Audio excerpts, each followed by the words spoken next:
MIT classes में आप सभी स्टूडेंट का स्वागत है। आज हम जीव विज्ञान में पढ़ेंगे परागण यानी पॉलिनेशन। क्या होता है परागण? देखिए, हम अभी तक पौधों में होने वाले जनन की प्रक्रिया को पढ़ रहे हैं। जैसा कि हमने इस चैप्टर में पुष्पी पौधों का लैंगिक जनन पढ़ा है, जिसके अंतर्गत पहले पुष्प की संरचना आपको समझाई गई है, पढ़ाई गई है। पुष्प में दो प्रकार के प्रजनन अंग होते हैं। जो उभयलिंगी पुष्प होते हैं उनमें मेल और फीमेल दोनों प्रकार के प्रजनन अंग उपस्थित होते हैं। मेल प्रजनन अंग यानी पुंकेसर में मेल जैमीट अर्थात नर युग्मकों का निर्माण होता है, अर्थात पराग कणों का निर्माण होता है। और जिस प्रक्रिया द्वारा, जिस प्रोसेस द्वारा पोलन ग्रेन्स का या परागकणों का निर्माण हुआ है, उस प्रक्रिया को कहते हैं लघु बीजाणु जनन। तो लघु बीजाणु जनन द्वारा पुष्प के मेल प्रजनन भाग में अर्थात पराग कोश में, पुंकेसर में परागकणों का निर्माण हुआ।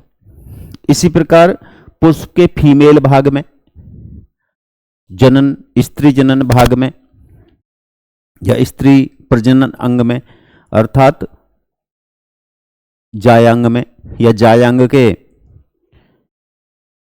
अंडाशय में, ओवरी में, ओवरी के अंदर बीजांड में गुरु बीजाणु जनन द्वारा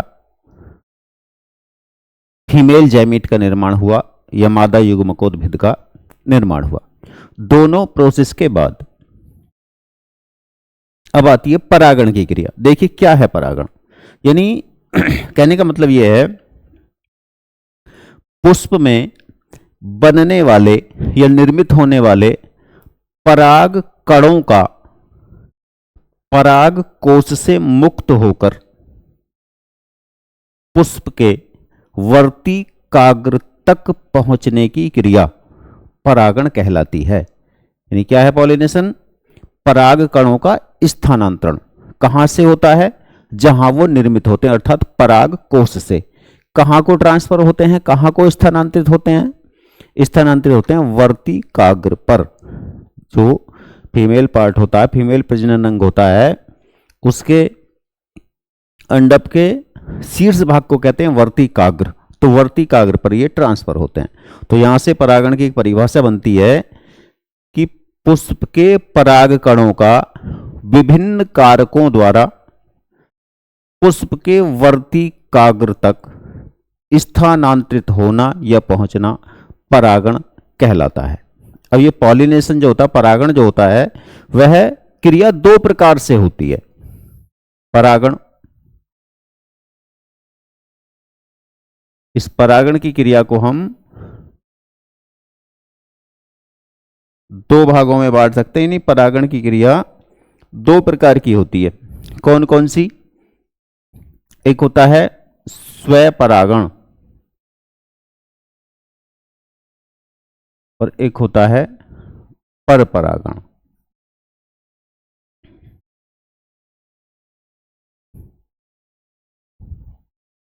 यानी सेल्फ पॉलिनेशन, और स्वपरागण मतलब सेल्फ पॉलिनेशन,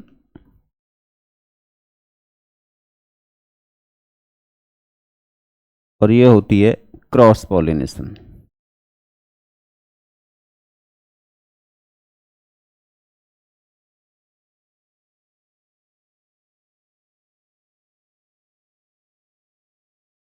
क्या है स्वपरागण? किसी पुष्प के पराग कणों का, किसी पुष्प के पराग कणों का उसी पुष्प के वर्तिकाग्र या एक ही पौधे पर लगे किसी पुष्प के पराग कणों का उसी पौधे पर लगे अन्य पुष्प के वर्तिकाग्र पर स्थानांतरित होने की क्रिया स्वपरागण कहलाती है। इसका मतलब ये हुआ ऐसा परागण जिसमें किसी पुष्प के परागकण उसी पुष्प के वर्तिकाग्र पर स्थानांतरित होते हों या उस पौधे पर लगे अन्य पुष्प के वर्तिकाग्र पर स्थानांतरित होते हो, स्वपरागण कहलाती है। स्वपरागण में फ्लावर चेंज हो सकता है, लेकिन प्लांट या पौधा चेंज नहीं होता। यानी सेम पौधे के, उसी पौधे के किसी अन्य पुष्प पर या एक ही पुष्प के वर्तिकाग्र पर यदि उसी पुष्प के परागकण स्थानित होते हैं तो उसे स्वपरागण की घटना या स्वपरागण की प्रक्रिया कहते हैं। कैसे? मान लीजिए ये पौधा है,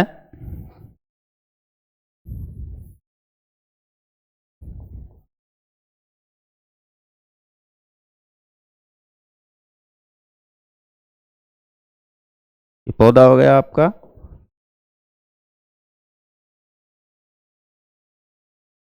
तो ग्रीन तो यही है,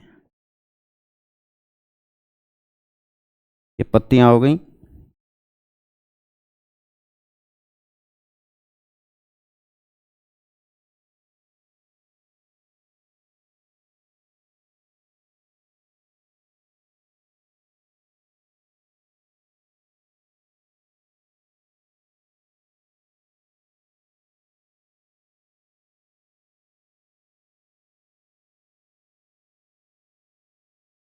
और इस पौधे पर ये फ्लावर लगे हुए हैं, ये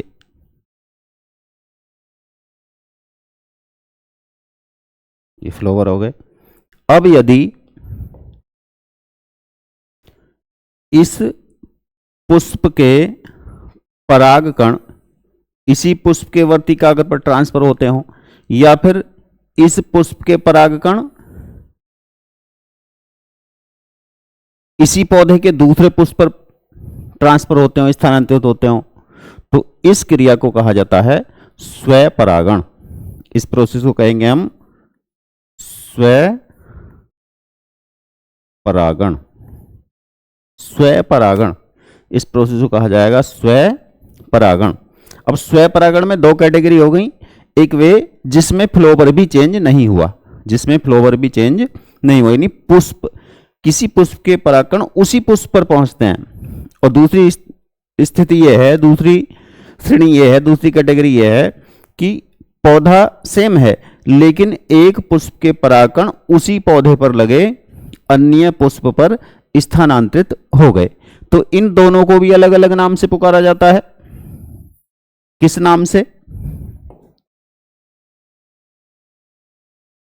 जो जिसमें फ्लावर चेंज नहीं हुआ उसको कहे जाते हैं स्वयुग्मन, उसे कहेंगे स्वयुग्मन। और यदि फ्लावर चेंज है, पौधा चेंज नहीं है, यानी दूसरी जो कंडीशन है उस कंडीशन का नाम होगा सजातीय पुष्पी परागण। तो ये कैसा पॉलिनेशन हुआ? स्वपरागण। दो कैटेगरी, सजातीय पुष्पी परागण जिसमें फ्लावर चेंज हो जाए लेकिन पौधा चेंज ना हो, स्वयुग्मन जिसमें फ्लावर भी चेंज ना हो और पौधा तो चेंज हो ही नहीं सकता। स्वयुग्मन को ऑटोगैमी कह सकते हैं,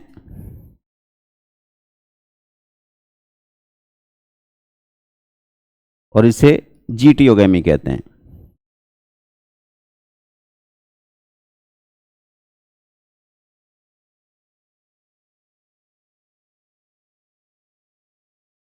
जेटियोनोगैमी।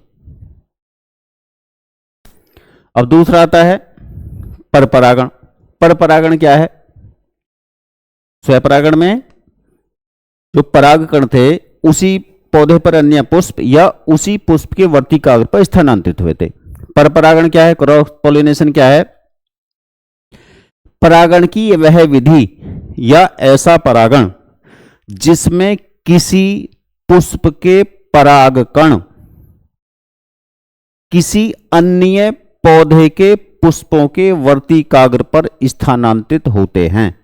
प्लांट चेंज हो गया यहां पर, यानी परागण की वह विधि जिसमें किसी पुष्प के परागकण सेम प्रजाति के, उसी जाति के अन्य पौधे पर लगे या अन्य पौधे के पुष्पों के वर्तिकाग्र पर स्थानांतरित होते हैं, पर परागण कहलाता है।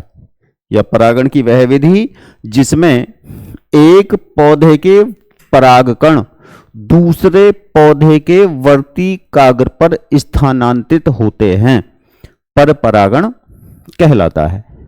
क्या होता है पर परागण में? ये देखिए, इसे भी, एक ये पौधा हो गया,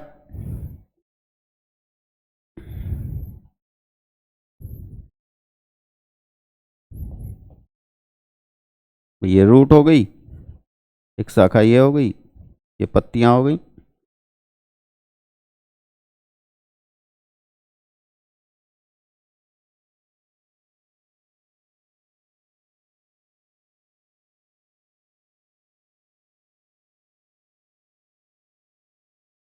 और इस पर ये फ्लावर हो गए, एक ये और ये। अब होता क्या है, क्रॉस पॉलिनेशन किसे कहेंगे कि यदि इस पौधे के परागकण इस पौधे के वर्तिकाग्र पर आ जाएं, इस पौधे के परागकण दूसरे पौधे के वर्तिकाग्र पर आ जाएं, दोनों पौधों की स्पीसीज सेम है, जाति सेम है, तो इसे कहेंगे हम पर परागण। ये होता है क्रॉस पॉलिनेशन, पर परागण।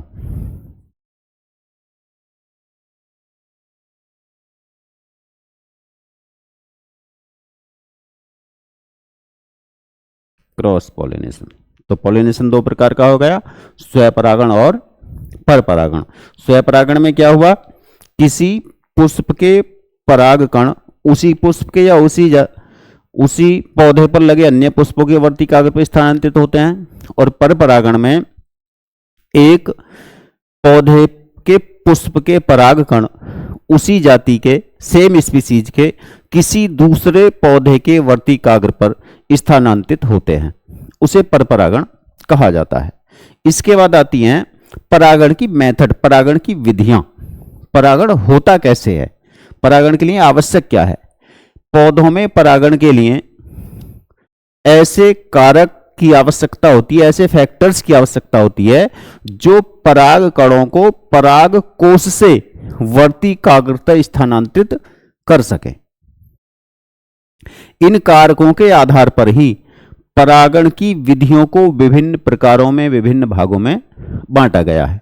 कौन कौन से परागण होते हैं?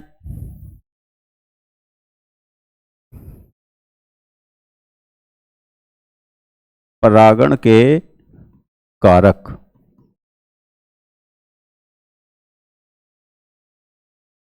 परागण के कारक जैविक हो सकते हैं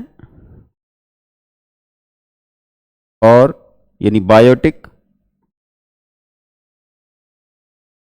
और अजैविक हो सकते हैं यानी एबायोटिक।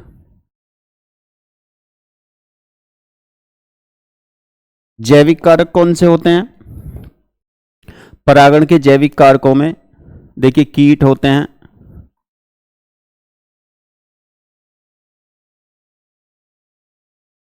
पक्षी हो सकता है,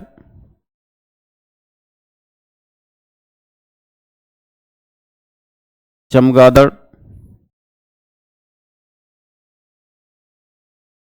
और एक होता है स्नेल, घोंघा कहते हैं इसको, या स्नेल कह दीजिए, घोंघा। अजैविक कारण जल और वायु। अब इनके आधार पर जो परागण होता है उसको कारक के आधार पर कहा जाता है। जैसे कीट द्वारा यदि परागण क्रिया हो जाए तो क्या कहलाएगी? वो कहलाएगी कीट परागण। यदि कीट के द्वारा होती है तो कीट परागण, पक्षी के द्वारा हो जाए तो पक्षी परागण, चमगादड़ के द्वारा हो जाए तो चमगादड़ परागण, और यदि घोंघे के द्वारा हो जाए, स्नेल के द्वारा हो जाए तो स्नेल परागण। ऐसे ही जल के द्वारा यदि होता है तो जल परागण, वायु के द्वारा होता है तो वायु परागण। तो परागण की विधियां कौन कौन सी हो गई?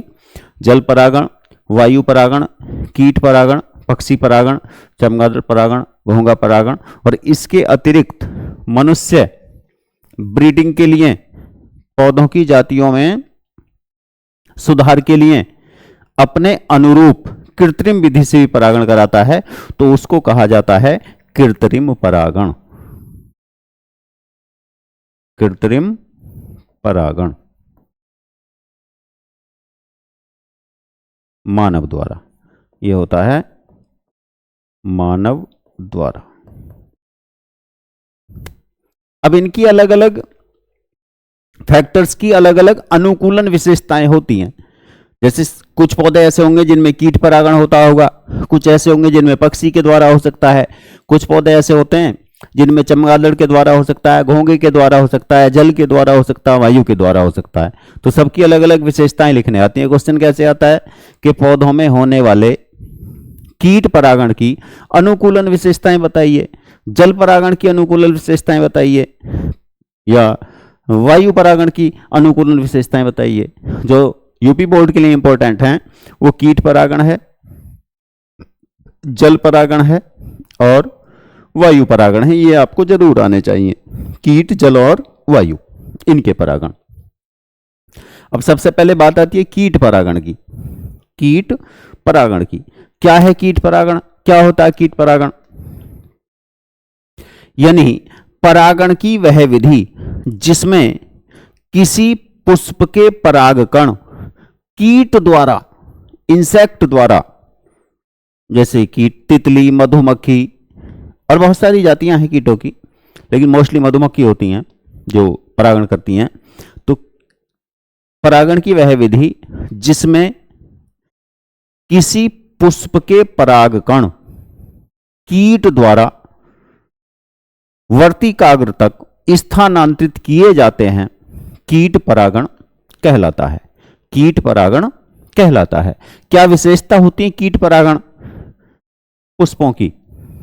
देखिए, कीट परागण पुष्प जो होते हैं वो आकार में थोड़े बड़े होते हैं। कीट परागित पुष्प या ऐसे पौधे जिनके पुष्प आकार में थोड़े बड़े होते हैं, उनमें कीट परागण की संभावनाएं अधिक होती हैं। तो पुष्प लार्ज, एक विशेषता। दूसरी विशेषता, कीट परागण उन पुष्पों में होता है जो पुष्प ब्राइट कलर के होते हैं, चमकीले रंग के होते हैं। अर्थात जो पुष्प चमकीले कलर के होते हैं, कीटों को आसानी से दिखाई देते हैं और कीट उनके द्वारा आकर्षित होते हैं। तो दूसरी विशेषता क्या हुई? ब्राइट कलर पुष्प, यानी पुष्प जो होते हैं कैसे होते हैं? ब्राइट कलर, अर्थात चमकीले कलर के उनके पुष्प होते हैं। तीसरी, इन पुष्पों के पराग कण, इन पुष्पों के पराग कण चिपचिपे होते हैं ताकि वो आसानी से कीट के पंखों से, उसकी बॉडी से, उसके पैरों से चिपककर एक पुष्प के परागकोश से किसी पुष्प के वर्तिकाग्र तक स्थानांतरित हो सकें। तो इनके परागकण कैसे हो गए? परागकण चिपचिपे।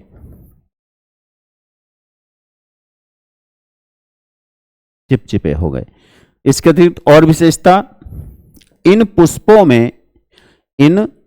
में मकरंद व सुगंध, मकरंद मतलब जो कीट को चाहिए, नेक्टर, जिसके लिए कीट पुष्प पर जाता है, पुष्प से कीट प्राप्त करता है नेक्टर, मकरंद। मधुमक्खियां जिस से शहद बनाती हैं वो मकरंद, यानी शर्करा युक्त एक मटेरियल जिसे जो कीट होते हैं पौधों से या पुष्पों से प्राप्त करते हैं। तो ये जो पुष्प हैं जिनमें कीट के द्वारा परागण होता है, उनमें भरपूर मात्रा में, पर्याप्त मात्रा में मकरंद और सुगंध, स्मेल, सुगंध होते हैं।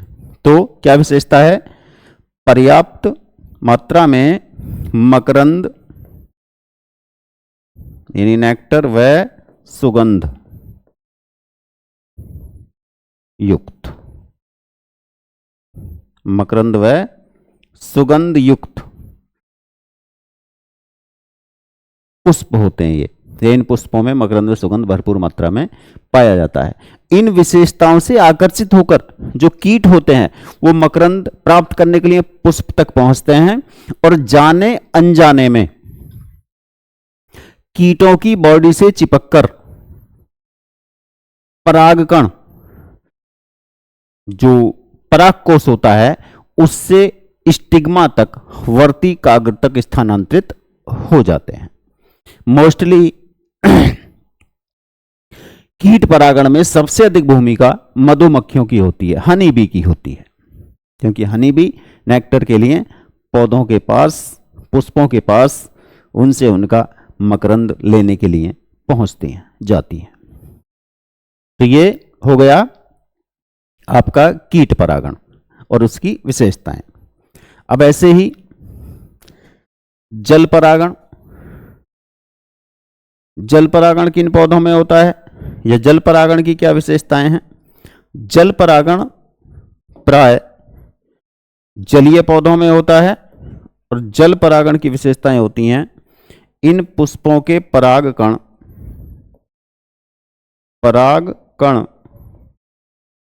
जल में तैरने, जल में तैरने के लिए अनुकूल होते हैं, अर्थात उनके पास कुछ ऐसी विशेषताएं होती हैं, ऐसी अनुकूलन क्षमताएं होती हैं कि वे पॉलन ग्रेन, वे परागकण आसानी से जल में तैर सकें।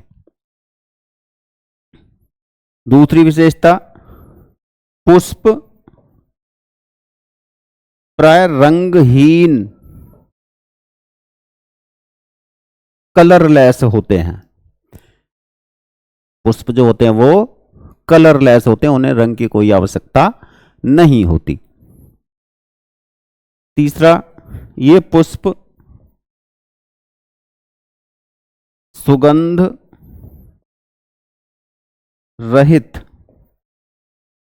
रहित होते हैं, इन्हें स्मेल की, सुगंध की कोई जरूरत नहीं होती, ऐसे पुष्पों को जिनमें जल परागण पाया जाता है।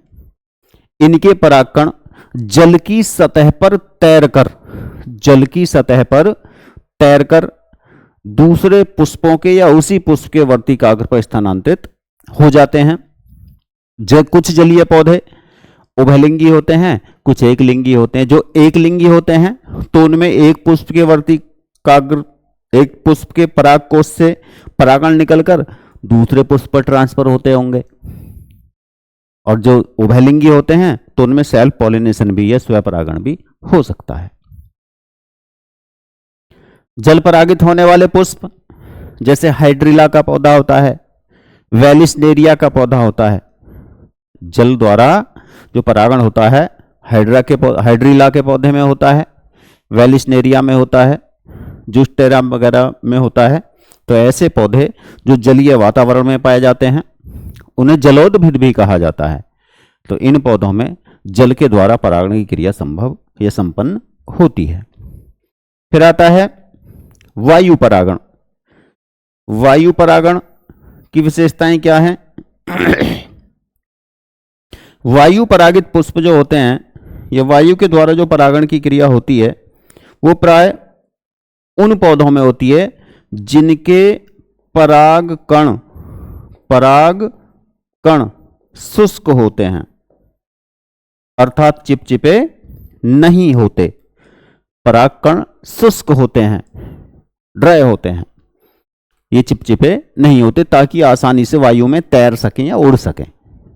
इसके अतिरिक्त इन पुष्पों के परागकण सूक्ष्म, अर्थात आकार में छोटे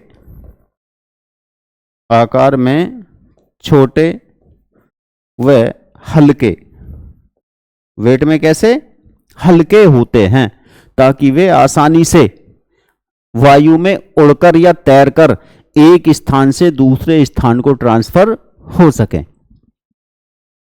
बहुत सारे पौधे ऐसे होते हैं कि उनके जो पोलन ग्रेन होते हैं, परागकण होते हैं, वायु में कई मील तक तैरकर या उड़कर चले जाते हैं। जैसे फलास का पौधा होता है, और पाइनस का भी यही है, पाइनस में वायु परागण होता है।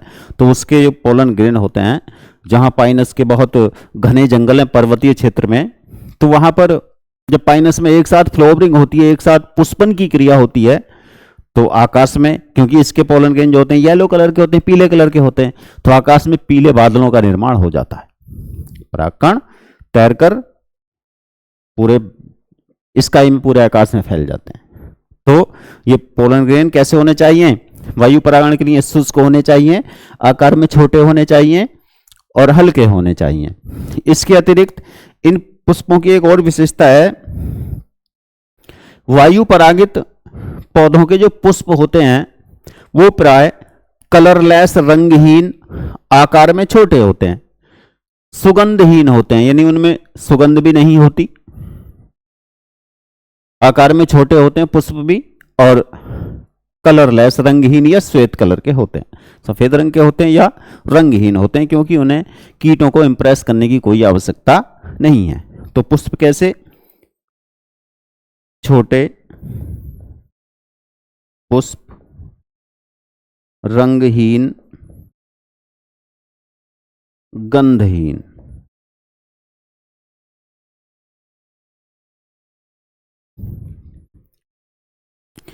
वायु परागित पौधों में कुछ विशेषताएं और भी होती हैं, जैसे इनमें से कुछ पौधों में जो मेल युग्मक होते हैं, परागकण होते हैं, वो पहले विकसित हो जाते हैं, और जो स्त्री केसर होता है या जो फीमेल प्रजनन भाग है या गुरु बीजाणुजनन क्रिया, वो बाद में विकसित होती है।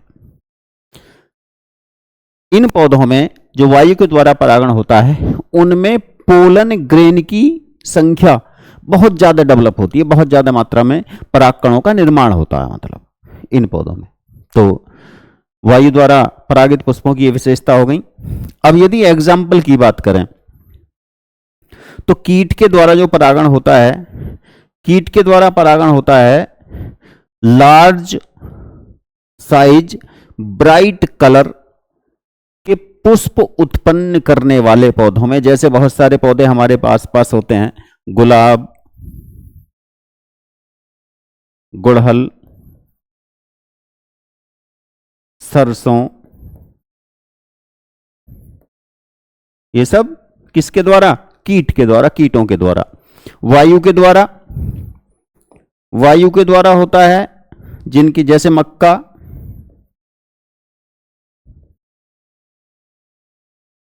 गेहूं, चावल, इनमें वायु के द्वारा होता है।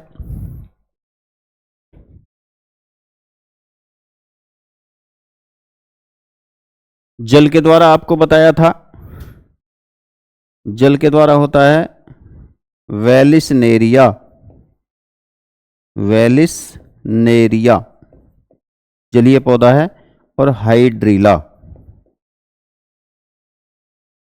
वेलिसनेरिया और हाइड्रीला में।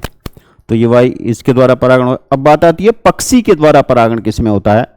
पक्षी, ये बहुत कम पौधे होते हैं जिनमें पक्षी द्वारा, चमगादड़ द्वारा या घोंगे द्वारा होता है। पक्षी द्वारा परागण प्राय जो बहुत बड़े आकार के पुष्प होते हैं, जैसे रैफलिसिया, प्लांट किंगडम का या वनस्पति जगत में सबसे बड़े आकार के, व्यास में सबसे बड़े जो पुष्प होते हैं वो वेलिसनेरिया के होते हैं। तो उसमें एक पक्षी होता है गुंजन पक्षी, सबसे छोटा, यानी फ्लावर सबसे बड़े साइज का, और पक्षी सबसे छोटे आकार का, हम्बिंग बर्ड, गुंजन पक्षी छोटे आकार का, उसके द्वारा पॉलिनेशन होता है, उसके द्वारा परागण होता है। तो वेलिसनेरिया में पक्षी द्वारा परागण हो सकता है या होता है। सबसे छोटे साइज के पुष्प कौन से होते हैं? वोल्फिया, जलीय पौधा है, वोल्फिया के पुष्प सबसे छोटे और वेलिसनेरिया के पुष्प सबसे बड़े, ये ध्यान रखना। चमगादड़ के द्वारा कागेलिया के पुष्प में हो सकता है, कागेलिया में और घोंघे के द्वारा जो पॉलिनेशन होता है, या एक प्रकार से जो स्नेल होते हैं, जैसे खेत में वो स्नेल जो है मोलस्का के एनिमल है, मोलस्का संघ के एनिमल है, तो इनके द्वारा पॉलिनेशन होता है। तो कीट, पक्षी, चमगादड़, घोंघा, जल और वायु। अभी बात आती है कि कुछ पौधे बिल्कुल स्पेशलाइज होते हैं, यानी उनमें केवल स्पेशलिटी होती है किसी विशेष पॉलिनेशन के लिए, किसी विशेष प्रकार के परागण के लिए। जैसे अंजीर,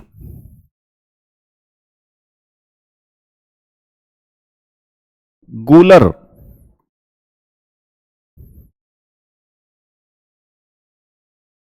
इन पौधों में परागण केवल एक विशेष प्रकार के कीट द्वारा संभव है। यानी कीट परागण तो होता है इनमें, लेकिन पॉलिनेशन के लिए एक विशेष प्रकार का कीट ही चाहिए, जिसे मॉथ कहते हैं। अन्य कीट इनमें परागण नहीं करा सकते। ऐसे ही कुछ और पौधे भी होते हैं। अंजीर और गुलर में क्या है? अंजीर और गुलर में जो फ्रूट जैसी संरचना होती है, फल जैसी संरचना होती है, ये इस प्रकार की, तो ये इसका फल नहीं है। पहली बात तो ये हमें समझना पड़ेगा। ये जो गूलर के पकने पर खाया जाता है, उसे खा भी लेते हैं, पोषक पदार्थ होते हैं उसमें, वो उसका फल नहीं है, भले ही वो फल जैसा दिखाई देता हो। वो होता है पुष्पक्रम, वो उसका फ्रूट क्या है? ये पुष्पक्रम, इनफ्लोरेसेंस है ये फल नहीं है। अब जब हम इसको तोड़ कर देखेंगे, इसको अंदर से तोड़ेंगे, तो उसके अंदर छोटे छोटे पुष्पों का एक क्रम होगा, बहुत सारे पुष्प उसके अंदर होंगे। पके को तोड़ेंगे तो बीज जैसी संरचनाएं होंगी जो इसकी इंटरनल सरफेस पर, आंतरिक सतह पर लगे हुए हैं, वो पुष्प हैं। ये तो पुष्पों का क्रम है, यानी बहुत सारे पुष्पों का एक गुच्छा है, हम उसको फल कह रहे हैं। वो फल नहीं है, साइंटिफिक रूप से उसे फ्रूट नहीं कहा जा सकता, वो पुष्प क्रम है। जब उसको तोड़ते हैं तो उसके अंदर से कीट निकलते हैं, पतंगे जैसे उड़ते हैं, और उसके अंदर जो संरचनाएं होती हैं वो पुष्प या उनके अंदर उपस्थित बीज होते हैं, सीड होते हैं। क्या व्यवस्था है इनकी? इनकी व्यवस्था ये होती है कि ये जो पुष्प क्रम है, जिस समय पौधे पर इसका निर्माण हो रहा था, तो इसमें यहां इसके टॉप पर, यहां पर एक छिद्र था, यहां पर इसमें एक छिद्र था। यहां जिस समय ये पुष्पक्रम पौधे पर बन रहा था, उस समय वो स्पेशल प्रकार का कीट, मॉथ, इसके अंदर एंटर कर गया। जब वो कीट एंटर किया तो अंदर तो भोजन की व्यवस्था थी, यानी यहां पर वो पुष्प लगे हुए थे, इसके भोजन की व्यवस्था थी और ऑक्सीजन भी थी। तो इस कीट ने अंदर जाकर रिप्रोडक्शन किया और अपने बहुत सारे अंडे उत्पन्न कर दिए। अब धीरे धीरे अंडों से उधर तो लार्वा निकला होगा, लार्वे से प्यूपा, प्यूपा से फिर कीटों का निर्माण हुआ होगा। तो थोड़ा समय लगा इस प्रोसेस में। अब इसी प्रोसेस में लगने वाले समय में ही ये जो पुष्पक्रम था ये डेवलप हो गया, ये बड़ा हो गया, डेवलप हो गया, और ये जो छिद्र था इसका साइज छोटा हो गया। अब अंदर जो कीट डेवलप हुए वो बाहर नहीं निकल सकते, क्योंकि बाहर निकलने का जो मार्ग है, जो दरवाजा है, जो छिद्र है, वो साइज में छोटा हो गया। लेकिन अंदर भोजन की कमी नहीं है, तो वे कीट अंदर रिप्रोडक्शन करते हैं, नए बच्चे उत्पन्न कर, यानी कुल मिलाकर वो कीट अंदर ही रह गए। और जब ये फल पकने के बाद फटेगा तो अंदर से कीट बाहर निकलेंगे।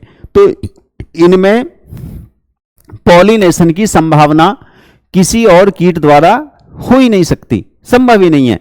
जो कीट उस इन्फ्लोरेसेंस के अंदर है वही कीट पॉलिनेशन करा सकता है। तो ऐसे जो पुष्पक्रम होते हैं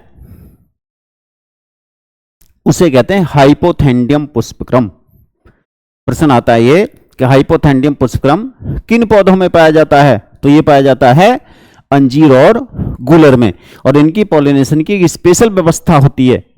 कीट परागण तो होता है, लेकिन कीट परागण एक विशेष प्रकार के कीट द्वारा ही संभव है, अन्य कीट इनमें पॉलिनेशन नहीं करा सकते। तो ये एक विशेषता हो गई परागण की। कीट परागण की।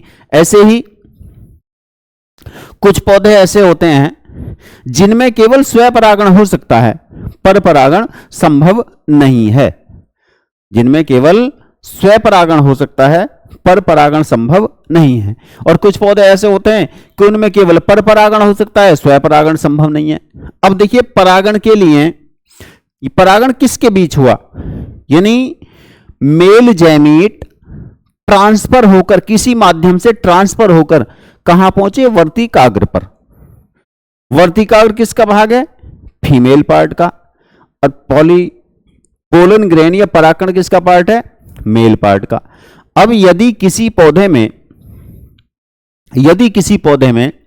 मेल पार्ट और फीमेल पार्ट, यानी पुष्प के दोनों भाग, मेल भी और फीमेल भी, एक साथ डेवलप होते हैं, एक साथ विकसित होते हैं, तो उनमें स्वपरागण की संभावनाएं भी हो सकती हैं, परपरागण की संभावनाएं भी हो सकती हैं। भाई कीट आ गया तो परपरागण हो सकता है, और स्वपरागण भी हो सकता है। जब दोनों रेडी हैं, दोनों भाग तैयार हैं, तो दोनों प्रकार के।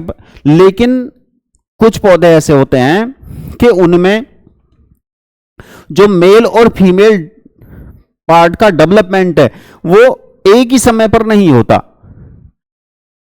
या तो परागकणों का निर्माण पहले हो जाता है, गुरु बीजाणु जनन बाद में होता है, या फिर फीमेल जैमीट का निर्माण पहले हो जाता है, मेल जैमीट का बाद में होता है। पर अगर ऐसी कई व्यवस्था है कि जिसमें दोनों ही प्रकार के जैमीट, दोनों ही प्रकार के युग्मक एक साथ विकसित होते हैं, या दोनों ही प्रकार के प्रजनन अंग एक साथ विकसित होते हैं, डेवलप होते हैं, उसको कहते हैं समकाल पक्वता। समकाल पक्वता। तो जिन पौधों में समकाल पक्वता पाई जाती है, अर्थात जिन पौधों में दोनों प्रोसेस, माइक्रोस्पोरोजेनेसिस, मेगास्पोरोजेनेसिस, एक साथ संपन्न होती हैं, उनमें सेल्फ पॉलिनेशन भी हो सकता है, क्रॉस पॉलिनेशन भी हो सकता है, यानी स्वपरागण भी हो सकता है, परपरागण भी हो सकता है। लेकिन जिन पौधों में ये क्रियाएं एक साथ नहीं होती, परागकणों का और गुरु बीजाणु का निर्माण एक ही समय पर नहीं होता, उनके निर्माण में थोड़ा अंतर होता है, उनमें संभावनाएं होती हैं केवल और केवल क्रॉस पॉलिनेशन की, केवल और केवल परपरागण की, उनमें स्वपरागण संभव नहीं है। इसके अतिरिक्त एक विशेषता और होती है, कुछ पौधे ऐसे होते हैं जो ऐसे पौधे ऐसे पुष्प उत्पन्न करते हैं जो हमेशा क्लोज रहते हैं, पुष्प हमेशा बंद रहते हैं। ऐसे पुष्प कभी भी खिलते नहीं हैं। पुष्प के जो बाह्य दल हैं वो पुष्प की प्रारंभिक अवस्था में उसको क्लोज रखते हैं, कली अवस्था में रखते हैं। जैसे पुष्प खिलेगा तो बाह्य दल फैल जाएंगे, वो अलग हो जाएंगे, और उसमें से मेल और फीमेल पार्ट ऊपर को डेवलप हो जाएंगे। लेकिन कुछ पौधे ऐसे हैं कि उनके जो पुष्प हैं वो हमेशा क्या रहते हैं, बंद रहते हैं। उनके मेल और फीमेल पार्ट यानी पुंकेसर और जायांग कभी भी अनावृत नहीं होते, बाहर प्रदर्शित नहीं होते, वो हमेशा क्लोज रहते हैं, बंद रहते हैं। तो ऐसे पुष्प जो हमेशा बंद रहते हैं, कभी भी खिलते नहीं हैं, उन पुष्पों को कहा जाता है निमीलित पुष्प, और पुष्पों के इस गुण को कहते हैं निमीलिता। ऐसे पुष्पों कहते हैं निमीलित पुष्प या क्लिस्टोगैमस फ्लावर। ये प्रश्न आता है कि क्लिस्टोगैमस फ्लावर कौन से होते हैं, किन पौधों में पाए जाते हैं, या प्रश्न आता है निमीलिता क्या है, किन पौधों में पाई जाती है। तो ऐसे पुष्प जो सदैव बंद रहते हैं, कभी भी खिलते नहीं हैं, निमीलित पुष्प कहलाते हैं या क्लिस्टोगैमस पुष्प कहलाते हैं। और जो पुष्प खिलते हैं, जैसे बाकी इन सारे पौधों पर पाए जाते हैं, जैसे ये हैं, इन पुष्पों कहते हैं कैस्मोगैमस, उन्मिल्य पुष्प। निमीलित पुष्प या अनउन्मिल्य पुष्प जो बंद रहते हों और उन्मिल्य पुष्प जो खिलते हों, या कैस्मोगैमस फ्लोवर। तो कैस्मोगैमस में तो दोनों पोलिनेशन हो सकते हैं ना, क्रॉस पोलिनेशन भी हो सकता है, सेल्फ पोलिनेशन भी हो सकता है, यानी कीट यहां से इधर को ट्रांसफर कर सकता है या वहीं ट्रांसफर हो सकता है। लेकिन जो हमेशा बंद है, जो खिल ही नहीं रहा, तो उसमें तो मतलब ही नहीं है कीट का या किसी का जाने का। तो ऐसे पुष्पों में कौन सा पोलिनेशन संभव है? केवल सेल्फ पोलिनेशन, केवल स्वपरागण हो सकता है, क्योंकि बाह्य किसी फैक्टर की उसमें कोई भूमिका नहीं है, पुष्प हमेशा बंद है। अब कौन पौधा ऐसे पुष्प उत्पन्न करता है? ऐसे पुष्प उत्पन्न करने वाले या निमिलिता का गुण प्रदर्शित करने वाले, क्या नाम है उस गुण का? निमिलिता।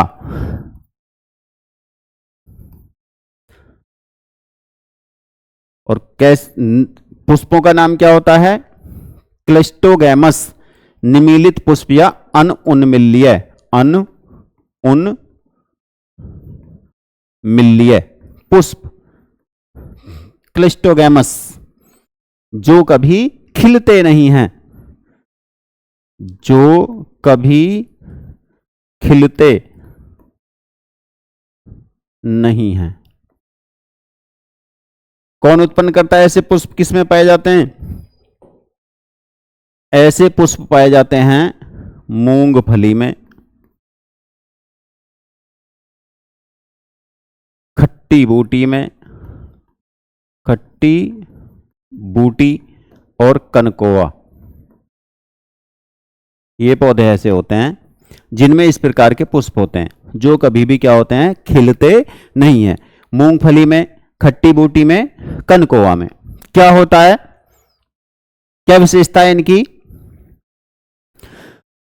मूंगफली का जो पौधा होता है उसमें कुछ पुष्प तो ऐसे होते हैं जो ऊपर लगते हैं पौधे पर, व्हाइट कलर के दिखाई देते हैं हमको, तो वो कौन से होते हैं? वो होते हैं कैस्मोगैमस, यानी खिलने वाले पुष्प। लेकिन जिनसे बीजों का निर्माण होता है, जिनसे मूंगफली का निर्माण होता है, वो पौधे उसकी पौधे की जड़ में भूमिगत होते हैं, नीचे होते हैं भूमि के, और उन्हीं से उस फल का, उस फ्रूट का, उस मूंगफली का निर्माण होता है। तो वो जो फ्लावर हैं जिनसे फल का निर्माण हुआ, वो होते हैं उसके अनउन्मिल्य या निमीलित पुष्प।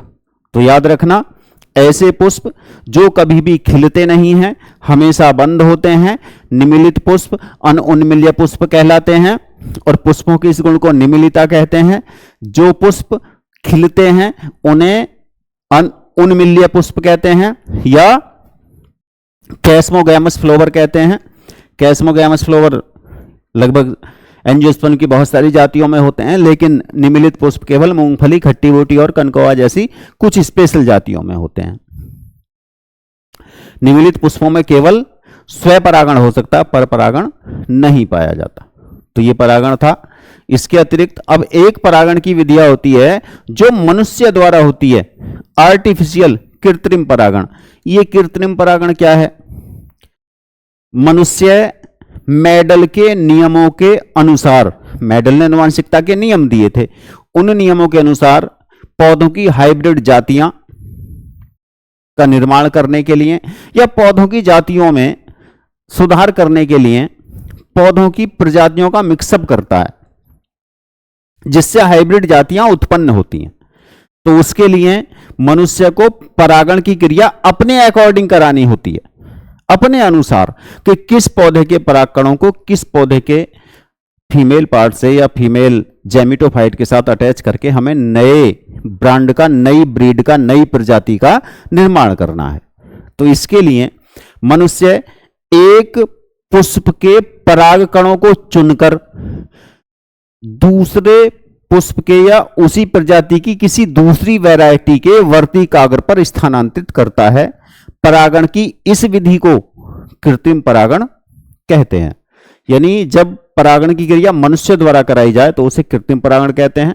अब इस पॉलिनेशन के लिए, कृत्रिम परागण के लिए मनुष्य जिस पुष्प से परागकण प्राप्त करता है, जिस पुष्प से परागकणों को प्राप्त करता है या मेल पार्ट से परागकणों को प्राप्त करता है, तो उस पुष्प से जो परागकणों को प्राप्त करने की मेथड है रिसीविंग है और दूसरे पुष्प से पर परागकणों को स्थानांतरित करना, उसके वर्तिकाग्र पर स्थानांतरित करना है।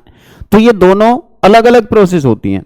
यानी यदि मान लीजिए मटर के लाल पुष्प वाले पौधों का और सफेद पुष्प वाले पौधों का हमें क्रॉस पॉलिनेशन कराना है, कृत्रिम परागण कराना है, आर्टिफिशियल पॉलिनेशन कराना है, तो क्या करना होगा, उनमें से किसी एक वैरायटी को, या तो लाल पुष्प वालों को या श्वेत पुष्प वालों को मेल मानना होगा और एक को फीमेल मानना होगा। यानी जबकि दोनों ही प्लांट, दोनों ही पौधे, दोनों ही पुष्प उभयलिंगी हैं, उनमें से ना तो किसी को मेल कह सकते हैं ना फीमेल कह सकते हैं, लेकिन हमें उनमें से किसी एक को मेल और किसी एक को फीमेल मानना होगा।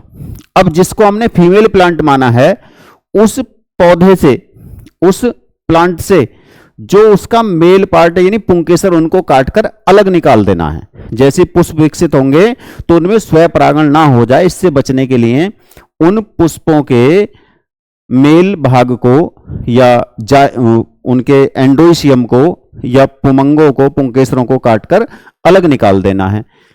पुंकेसरों को काटकर अलग निकालने की जो प्रक्रिया है उसे कहते हैं विपुंसन। तो विपुंसन कर दिया। अब उसके बाद उन पुष्पों को विपुंसन के बाद पॉलीथीन की पारदर्शी थैलियों में बंद करना होता है, ताकि कोई कीट उन पर कहीं और से लाकर परागकणों को स्थानांतरित ना कर दे। यानी क्रॉस पॉलिनेशन की संभावनाएं बंद करनी होती हैं, हमें खत्म करनी होती हैं। इसके बाद दूसरे पुष्प से ब्रुश की सहायता से परागकणों को प्राप्त करना होता है। प्राप्त करने के बाद पॉलीथीन के बैग हटाइए और उसके बाद परागकणों को वर्तिकाग्र पर स्थानांतरित कर दीजिए। तो ये क्रॉस पॉलिनेशन हो गया, पर परागण हो गया, जो मनुष्य ने कराया कृत्रिम पर परागण हो गया। इसके तुरंत बाद पॉलीथीन की पारदर्शी थैली द्वारा उस पुष्प को फिर क्लोज करना है, फिर बंद करना है, ताकि कीट आकर पुनः उस पर क्रॉस पॉलिनेशन ना करा दे। तो ये बैग में पैक कर, यानी पॉलीथीन की थैली में पुष्प को पैक करने की जो प्रोसेस होती है उसे कहते हैं बोरा वस्त्रा आवरण, यानी बैगिंग। तो प्रश्न आता, बैगिंग क्या है? तो क्या बताना आपको, मनुष्य कृत्रिम परागण कराने के बाद पुष्प को कीट परागण से बचाने के लिए, ये पर परागण से बचाने के लिए पॉलीथीन की पारदर्शी थैलियों में बंद करता है या बंद करना होता है। पॉलीथीन की पारदर्शी थैली में पुष्प को क्लोज करने की प्रोसेस बोरा वस्त्र आवरण या बैगिंग कहलाती है। प्रश्न आता है, विपुंसन क्या है? कृत्रिम परागण से पूर्व पुष्प के मेल पार्ट को या नर जनन भाग को या पुंकेसर को काटकर पुष्प से पृथक करने की क्रिया विपुंसन कहलाती है। दोनों ही क्रियाएं मानव द्वारा कृत्रिम परागण की या कृत्रिम परागण की प्रोसेस की एक स्टेज है, एक अवस्थाएं हैं, एक प्रक्रिया है। तो इस प्रकार आज आपने पुष्पी पौधों में होने वाले परागण को पढ़ा। तो परागण दो प्रकार का, स्वयं परागण, पर परागण किस प्रकार होता है ये चित्र द्वारा आपको दिखाया गया है। परागण की विधियों में कीट के द्वारा क्या अनुकूलन होने चाहिए, जल के क्या अनुकूलन होने चाहिए और वायु के द्वारा परागित पुष्पों में क्या अनुकूलन होने चाहिए, यह आपने अंजीर और गूलर में यानी हाइपोथेंडियम प्रकार के पुष्पों में किस प्रकार परागण होता है, साल्विया वगैरह में कीट द्वारा ही परागण हो सकता है, और कैस्मोगैमस, क्लिस्टोगैमस यानी निमिलिता क्या है, उन्मिल्य पुष्प कौन से होते हैं, उन्मिल्य कौन से होते हैं, यानी कैस्मोगैमस कौन से होते हैं, क्लिस्टोगैमस कौन से होते हैं, ये सब ने इसमें आपने जाना। और इसके बाद पॉलिनेशन के बाद नेक्स्ट लेक्चर में हम आपको बताएंगे फर्टिलाइजेशन यानी पौधों में निषेचन की क्रिया कैसे होती है और पुष्पी पौधों के निषेचन को दोहरा निषेचन या डबल फर्टिलाइजेशन क्यों कहते हैं, ये हम आपको नेक्स्ट लेक्चर में बताएंगे। तो ये आपने आज परागण के बारे में जाना। नेक्स्ट लेक्चर में हम फर्टिलाइजेशन, डबल फर्टिलाइजेशन के बारे में बताएंगे और हमारे साथ जुड़े रहिए। हमारे चैनल को सब्सक्राइब कीजिए, वीडियो को लाइक और शेयर कीजिए।